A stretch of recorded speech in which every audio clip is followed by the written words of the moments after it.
Welcome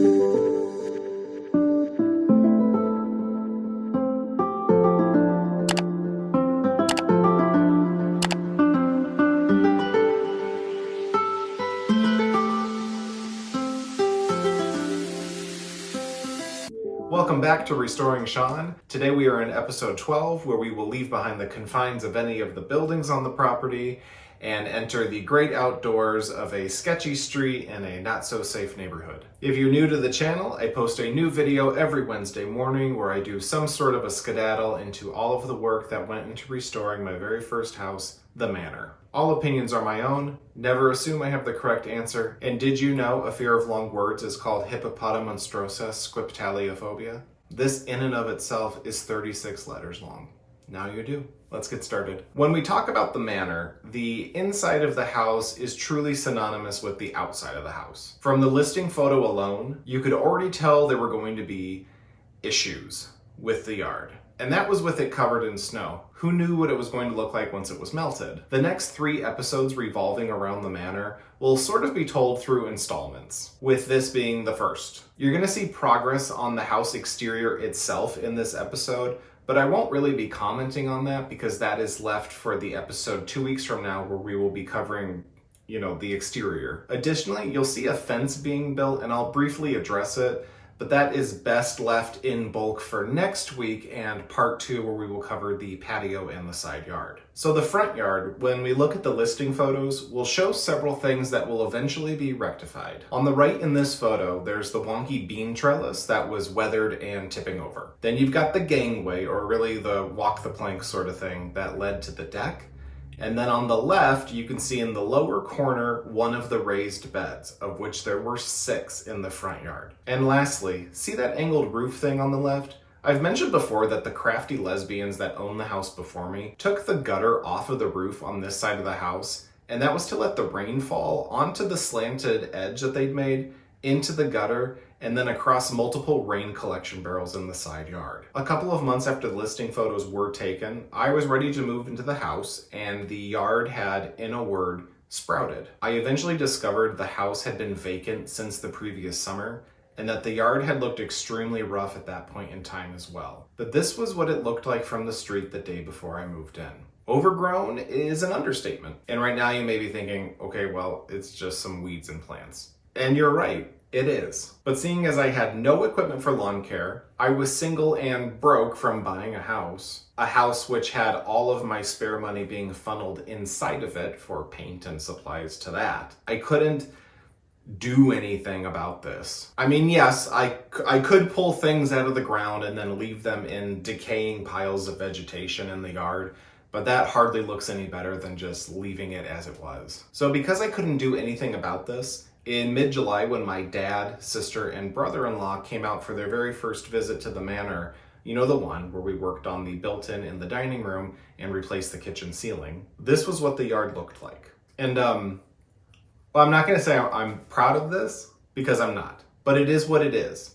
And let me tell you something else that I've come to learn in the years since purchasing houses began and tackling projects became the name of the game. Sometimes you're just plain and simply overwhelmed and you don't know how or when to get started. Often it's because little old you can't make a dent in it and you feel defeated when you try, so you don't even get started. And that's what this was. I was so focused on making the inside of the house a place that was comfortable and clean, and I was doing it 100% on my own at that point, that taking 8 to 12 hours on your day off to focus just outside instead of the inside where you were, occupying, that was just not possible. That's why it takes friends and family and an awesome neighbor or two, if you're so lucky to have that, to help you get started. Enter my older sister, Megan. On that first day of work, the fellas and I took off to Menards to get all of the lumber and parts that were necessary for work inside the house.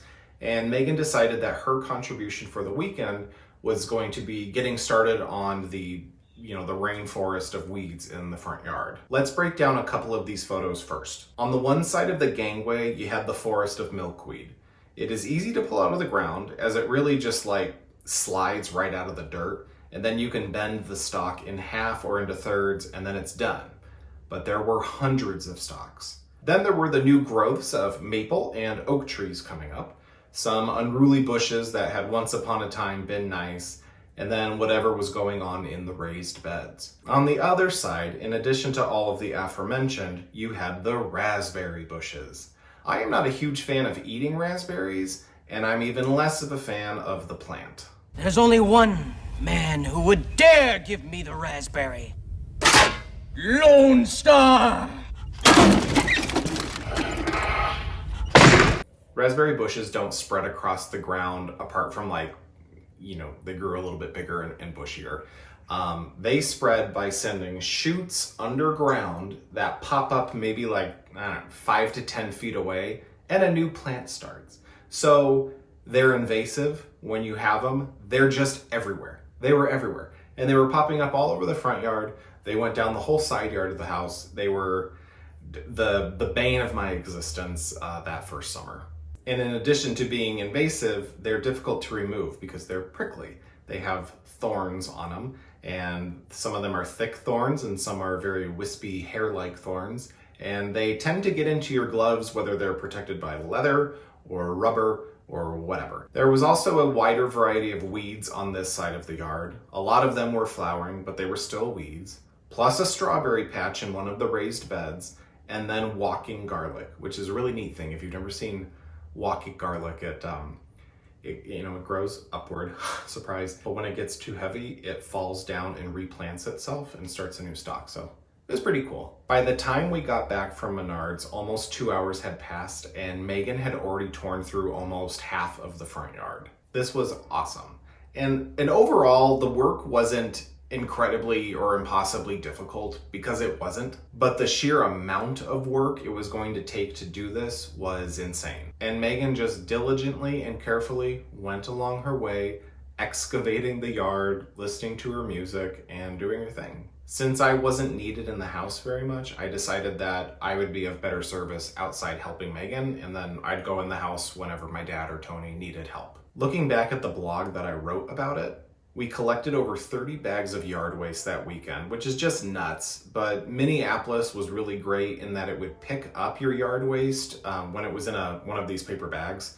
They would pick it up for free on garbage day, so we were all about it. And I remember just how much fun I had out there working with Megan. Chatting as we worked, me screaming in pure terror as we uncovered spiders or crickets that were jumping on us, and we'd do the hot foot dance to get away from them. We had a blast, and for me, it was a formative memory of what it's like when you just accept the help that is offered and you also get the chance to connect with one of your siblings. I'm not often great at accepting help, and I'm even worse at asking for it. And this is largely in part due to the amount of control and perfection that I exude over everything in my life. But for something like this, absolutely.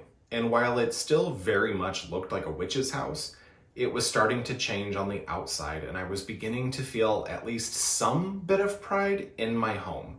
I didn't have to wince every time I drove past it anymore, because now it actually made sense. I also remember at the end of the second day working on this, when my cool neighbors Jake and Allison came home from a Twins game. And at this point, we'd only spoken once, maybe twice. But Jake came around from the fence in the side yard and took a look at the yard and went, "Holy shit." But I think he'd been drinking a little bit that day. The other tricky component to the front yard was the hill that led up to it from the street level, which in and of itself was full of weeds. I didn't touch it until fall had come because there were other priorities for me, but I'm a big fan of cutting back bushes to prep for winter, so I did that here. There was also the occasional clump of grass, a tree or two, a bajillion hostas, lilies, and wait for it, garbage. Oh yes, the garbage, which when I found it, I thought, oh wow, they've probably never cut these hostas back, so this trash has just accumulated over the years. I'll clean that up. Except it was a constant thing. The cars that would idle in the street for hours on end, smoking weed and doing whatever other consumables they could, would just drop trash out the window into the gutter and my bushes. It was such an infuriating thing to have to deal with the entire time I lived there. But there's nothing you could do about it. You couldn't go out there and tell them to stop, because that just wasn't going to be a smart idea. After winter had come and I got a real good taste of how miserable life is without a snowblower, spring came for my second year in the manor. The yard still looked pretty good from the previous years, so I really just let it be. And the months went on, and some of the weeds came back, but not as bad as they had been, but they did kind of come back. Later in the summer, toward the end of August, I recorded this video to Instagram to share some of the progress that had been going on ahead of my friend Andrew coming out to help with some projects, followed by my parents the weekend after to help with some additional projects. So, full honesty, I have not kept up on yard work this summer. So, I am trying to make up for it now, and it's going pretty well. So far, I have ripped out everything in the middle. Those will go next, and then this will get all redone this weekend. And then I tore out all of the fence all the way around, as evidence there. The trees and weeds that were growing along the fence. And then we walk over here, and I'm about to tear out all the raspberries that are weed choked. Don't judge me. And I already tore out the fence that was along this side. So, I am trying to be very productive near the end of summer, and it's going well. Donations are welcome.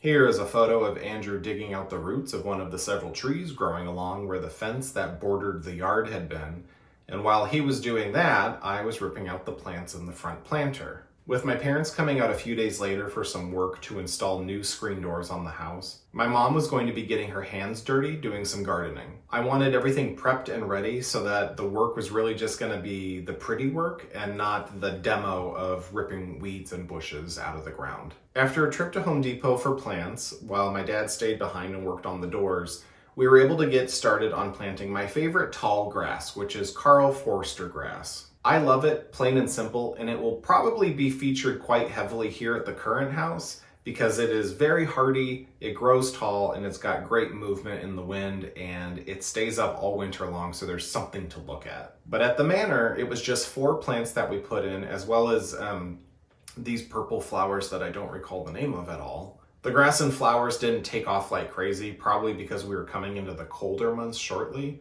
but the next summer they were bountiful. The other fun feature of that weekend was that my parents came with their small motorized tiller, and my mom went to town cleaning up and leveling the yard out. I had removed the raised garden beds a few weeks earlier, but the dirt from them was still in mounds, albeit lower ones because I had raked the dirt outward, but there were still long kind of coffin-shaped mounds of dirt that needed to get leveled out. By the end of the weekend, the yard was totally smooth. Even on the other side of the gangway where I had removed all of the raspberry bushes and the strawberry patch and cleaned off everything from the berm that separated my yard from the neighbors. As an aside here, something does need to be mentioned. While I'd spent an incredibly huge amount of time in the summer of 2019 outside, it was mostly spent on painting the house, not the yard. So at this point, let's say the first week of September, it had been a full year of the neighbors looking at a mud patch. There was no grass, there was hardly any greenery, it was just dirt, plain and simple. And when it rained, that dirt turned to mud that didn't drain well. So there were lakes of muddy water across the front yard. You can clean it up as much as you want to, but at the end of the day, it's still dirt. When fall came, I decided it was time to tear out the gangway or the wood plank or bridge or whatever the hell you want to call it that ran from the front deck down to the stairs that led to the sidewalk and the curb. The thing wasn't attached to the ground at all. It was just sitting on the sidewalk and attached to the deck at the front of the house. Initially, I was going to unscrew every board from it very diligently and tuck it away in the backyard. But I abandoned that idea pretty quickly because the Phillips head screws that held it down were all stripped and rusted out from being out in the elements for so many years. I wasn't going to waste my time on that, so I took a wood saw and just cut it off super easy. There, easy as pie. I moved halfway down the length of it, cut through it again, and really that was it. Then I He-Man yeeted it off into the dirt and took in the sight of the busted concrete beneath it. It wasn't super bad and ultimately just required me to buy a bag of concrete mix and patch fill it, but now I had a sidewalk instead of a boardwalk. In conjunction with this, I also cut down all the plants along the street because it was just that time of year again, And look at the haul that I got this time. To quote Cousin Eddie, Clark, it's the gift that keeps on giving the whole year. winter was winter, but as it shifted into 2020, the time had finally come for me to overhaul the front yard into what it was ultimately going to be. I started with the lawn, cutting into the dirt area that made sense for planting grass. I absolutely rushed in putting in the black garden trim, and it was clearly pulling out of the ground by the time I sold the house at the end of summer because I just didn't bury it deep enough. But that was a problem for the new homeowner to deal with. Once the trim was all in and I had haphazardly flung grass seed all over the dirt patch, it was time to turn my attention towards the berm that separated my yard from the neighbors. While a normal berm would essentially just be a mound of dirt, this one was actually dirt that was piled on top of like old logs and tree trunks for some reason. I don't know when it was put in or why, but when I started digging holes for lilac bushes, I was coming up with a lot of wood debris. It was a good thing back in those days that Home Depot was open during COVID, because if they hadn't been, I would have been so damn bored at home with nothing to do. Alas, here was the berm once it had all been planted. I learned with this that weed barrier, or at least the weed barrier I used, is a pretty worthless thing, because while it may stop the weeds from growing from underneath it and through, it doesn't stop weeds from growing on top of it at all, and I would end up picking them out for the rest of the summer. After a couple weeks, the grass started to come in, and I don't think that I had ever been so excited to see something come to life. Finally, I was going to have a lawn and not a dirt patch, which was such a thrilling component to add to my house. In this photo, you can see where I had started hoof trampling a new pathway out that would lead from the front walkway and around to the side yard. Also notice that it does not go to the existing swinging gate, but instead to a solid panel of fence. And that is because a few days later, I tore that shit out and built my first ever fence. I would build one more fence at the manor, which was 100% not planned, but we will discuss that and this fence more in depth next week. Once the new panels were up, I could visualize things a lot better for what they were eventually going to be. Keep in mind, at this point in time, I had no intention of selling the house, so executing these things was really because it was just where I wanted to see it go.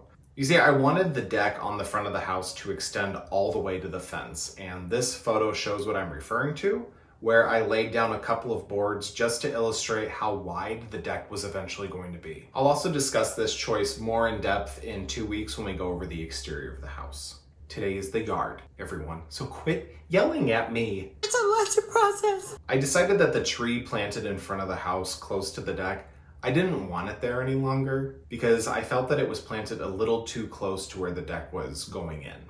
You can also see here that the lawn was coming in nice and thick, but I hadn't done anything yet between the concrete and the grass. In hindsight, I wish that I had not removed that tree, because while my intent was good in transplanting it to the other side of the fence into the backyard, ultimately the tree died. And I don't know if that was from me or when the house got a new roof and the roofers just, the tree was in already too fragile of a state and them assaulting it with old shingles did it in. I don't know. But I felt bad about it, because if there's one thing that I hate about yards or landscaping, it is the removal of trees. After that, however, came the great big nasty project of outside, pouring my own concrete pavers.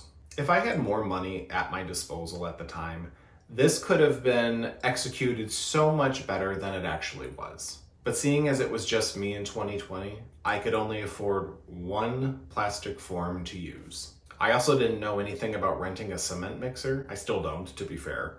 But I didn't know anything about renting that, so I just did it all by hand. And not even like power tool hand. I did it all with a bucket and a shovel, churning cement and water for months on end. By the end of the summer, I had moved and mixed 47 bags of concrete. And with each bag of concrete weighing 50 pounds, that was 2,350 pounds of concrete that I moved by myself. I'm not asking for applause, but some recognition would be nice. The front yard portion of this pathway actually went really smooth and quickly for the most part. I would mix up a bag of cement in my bucket, spray Pam cooking spray on the inside walls of the form, lay it down, shovel cement into it, then pour some cement to finish it, let it sit for like 10 minutes, slide the form off, and repeat the process for the next paver. Over and over and over. Once the pavers were dry a few days later, I would pour polymeric sand over the top of them, which is a sand that you use for patios and walkways where you have multiple pavers or bricks, and you sweep it between all of them, and once it's in there, you lightly spray it with water, which activates an ingredient in the polymeric sand that essentially turns it into concrete, or kind of like freezes it in place so it's not going to move or get blown away. And after that, I poured some white marble chunks on either side of the pathway to add a little bit of contrast to everything else, so you see those bright white lines. Then, seeing as I had used iron ore by Sherwin-Williams to paint the garage door, I decided I would do the same with the fence. So, without further ado, here is the fence, freshly painted. I didn't want it to stand out next to the house because I wanted the yard and the house to, in a way, stand on their own and not have the fence as a distraction. I used some of the remaining concrete to patch up the walkway, and then I added mulch to the blank space between the concrete and the grass. You can see the grass poking up sort of crazy because I didn't have a weed whacker until moving into the next house, but I digress. When the fence was finished and I knew where the deck was going to be, I paid a stupid amount of money for a hydrangea tree that I absolutely should not have purchased because within a couple weeks of planting it, I decided I was moving, and that didn't mean that I could dig it up and take it with me, and I certainly couldn't return it, so I had to leave it there. And it was like $150 for this stupid tree. With fresh mulch added in, some more Carl Forster grass, and the newly built deck in place, courtesy of the hard work my brother-in-law and sister came out to do, the front yard was finished. It was really neat getting to see everything come together in such a clean and organized way. Sadly, gone were the days of the house looking like a witch's house. I loved the purple flowers out front that came back so strongly, and the bumblebees that they attracted throughout the summer. I have no problem with bumblebees. I can watch them bop around all day, and I have so many of them here at this house, and it truly makes me happy to see them. But lastly, we come to the listing photo. This one showcases the yard the best, but yes, of course, there are other exterior photos that will wait until next week. The transformation of the front yard, though, was truly one of the largest I've ever taken on, especially compared to my second house, but I was so happy with it. The house showing as brightly as it did sort of ended up painting a target on its back, as you never really want to be the nicest house in a sketchy neighborhood, but here we are. And that is all I have got for you today. Thank you so much for sticking along with me as we mosey along outside the manor, and for clicking the like button below, which I'm sure you already have. And if you haven't, there's still some time to do it now. And while you're clicking that, you might as well subscribe because I don't know why you wouldn't. And then from that, you can leave a comment if you're feeling frisky. And then finally, make sure you tune in next week, Wednesday, when we go around to the side of the house to see the patio that those pavers ended up going to and the backyard itself. Stay tuned, take a little bit extra care, and I will see you soon.